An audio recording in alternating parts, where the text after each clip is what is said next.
बिस्मिल्लाहिर्रहमानिर्रहीम।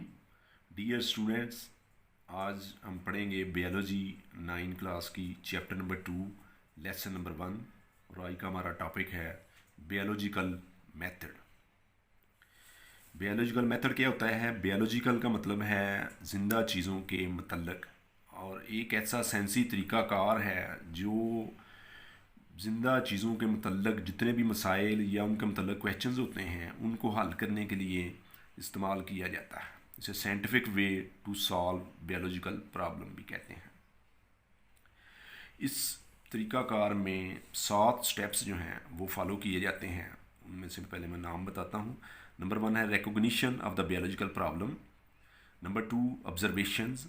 Number 3 hypothesis formulation, hypothesis का बनाना। Deductions नताइज अखज़ करना।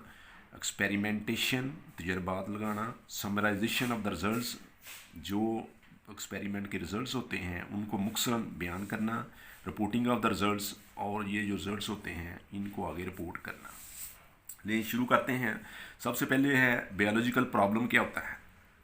किसी भी साइंसदान के ज़हन में या आम लोगों के ज़हन में ज़िंदा चीज़ों के मतलब कोई सवाल हो जिसका वो हल चाहते हैं या कोई मसला है तो उसे बायोलॉजिकल प्रॉब्लम कहते हैं। इसको हल करने के तरीक़ेकार को बायोलॉजिकल मेथड कहते हैं। Recognition of the biological problem का मतलब ये है कि कोई भी बायोलॉजिकल प्रॉब्लम जो है उसकी पहले पहचान करनी कि हमने कौन सा प्रॉब्लम जो है जिसको सॉल्व करने की कोशिश कर रहे हैं, और आया वो प्रॉब्लम जो है उसका तल्लक बायो के साथ ही है या किसी और सब्जेक्ट के साथ है।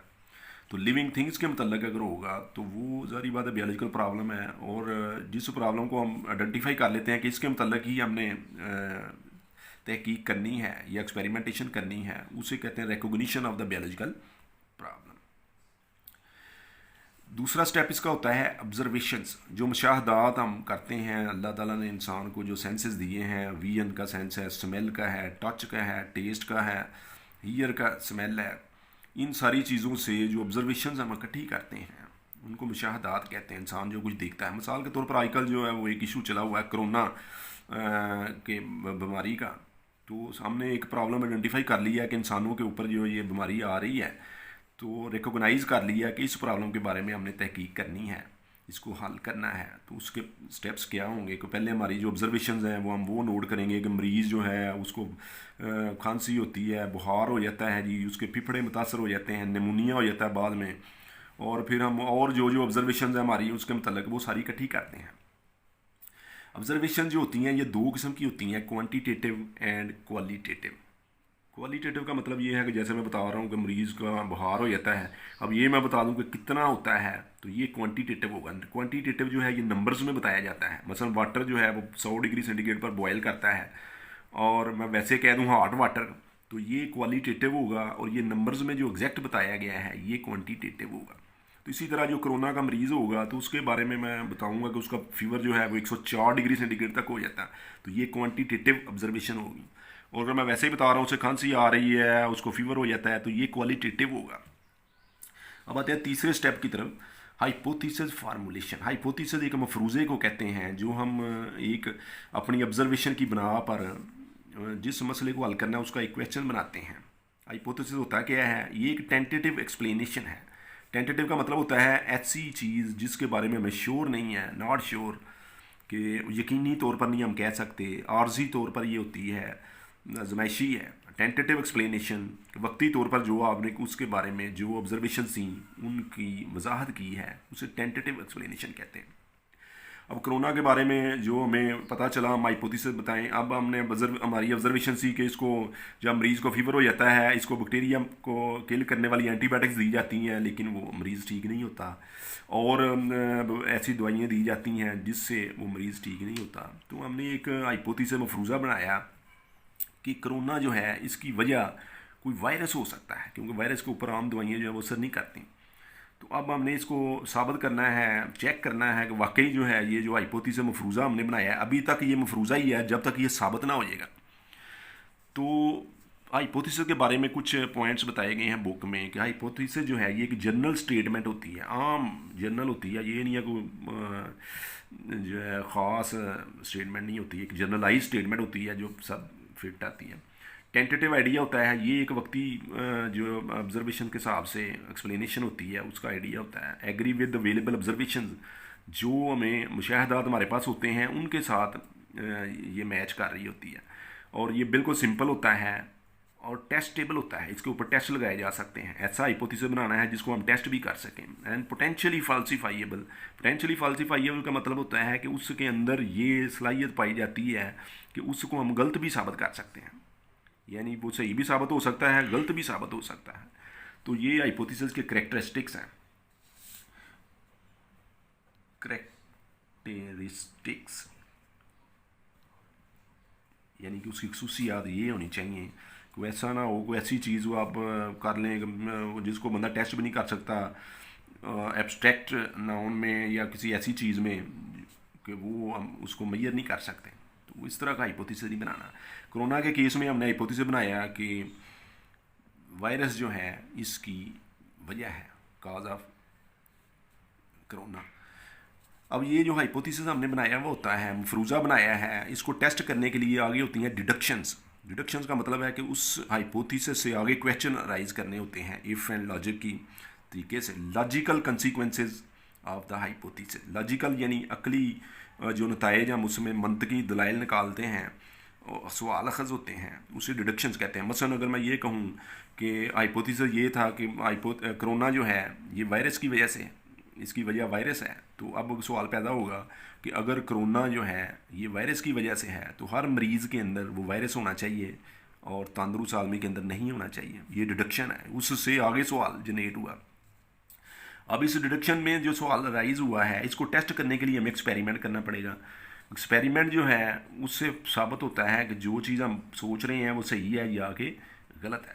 एक्सपेरिमेंट्स इफ़ हाइपोथेसिस ट्रू और फॉल्स, एक्सपेरिमेंट से ये चीज़ साबित होती है कि हाइपोथेसिस गलत है या कि सही है। मिसाल के तौर पर कोरोना का अगर वायरस उसकी वजह है तो फिर सारे मरीज़ों में होना चाहिए। तो हम जितने मरीज़ हैं उनको अगर मैं चेक करेंगे मुख्तलिफ टेस्ट के ज़रिए कि उनके अंदर वायरस है नहीं है और तंदुरुस्त बंदों में नहीं है, तो उससे एक वजह सामने आती है कि वाकई ये जिन मरीज़ों में कोरोना है उन्हीं के अंदर वायरस पाया जा रहा है, तो ये उसकी वजह हो सकती है। अभी और टेस्ट चाहिए इसको साबित करने के लिए, लेकिन अभी फ़िलहाल ये पहला जो था उसको साबित करने के लिए हम जो है वो चेक कर रहे हैं।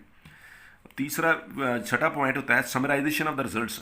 अब ये जो एक्सपेरिमेंट हमने लगाए हैं इनको एक मुख्तसर सा एक्सपेरिमेंट तो बहुत ज़्यादा हज़ारों लोगों पे लगे होंगे, कई कई डॉक्टर आजकल आप जो टीवी पे सुन रहे हैं बता रहे हैं उसके बारे में कि वहाँ ये चेक किया, ये दवाई टेस्ट हुई, ये फ़लाँ टेस्ट हो गया। तो उसका एक मुख्तसर सा जितने भी टेस्ट लगाए होते हैं एक समरी बनानी होती है, खुलासा बनाना होता है, जिसमें से जो क्वांटिटेटिव डाटा होता है कि इतने % मरीज़ों में ये पाया गया, इतने में नहीं पाया गया, इतने में लामतें थीं, इतने में नहीं थी, इतनी डेथ्स हो गई, वो जितने एक्सपेरिमेंट्स है वो सारे उनको समराइज़ करना होता है कंपेयर्ड स्टैटिस्टिकली मैथमेटिकली। जैसे आजकल वो आपको बता रहे हैं कि इतने % रेशियो है मरने वालों की, इतने सही हो जाते हैं, 80% सही हो जाते हैं, फलां हो जाते हैं। तो जो इनमें से फिर आगे नताइज होते हैं, जो समराइजेशन हम नताइज बनाते हैं कि जनाब ये कितनी स्पीड से फैल रहा है, इसका इलाज क्या है। तो इस तरह के जो है ये नताइज हम बनते हैं या इसकी वजह ये पता चल गई है।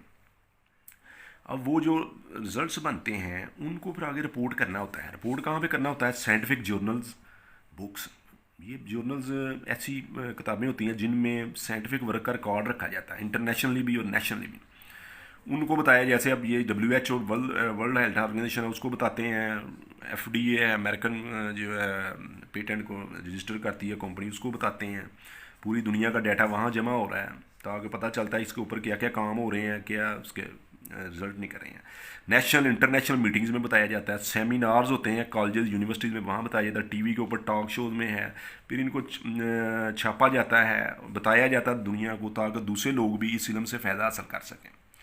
तो ये स्टेप्स हैं इसको सॉल्व करने के। दोबारा एक दफ़ा इनको देखें। पहला स्टेप है recognition of the biological problem को पहचानना कि किस प्रॉब्लम के बारे में हम मसला हल चाहते हैं। ऑब्जर्वेशन, उसके मतलब जितनी भी ऑब्जर्वेशंस होंगी वो सारी की सारी हम नोट करेंगे। उनमें से फिर हम हाइपोथेसिस बनाएंगे, एक मफरूज़ा बनाएंगे। जिस सवाल को हमने एक्सपेरिमेंट से टेस्ट करना है उसका मफरूज़ा बनेगा।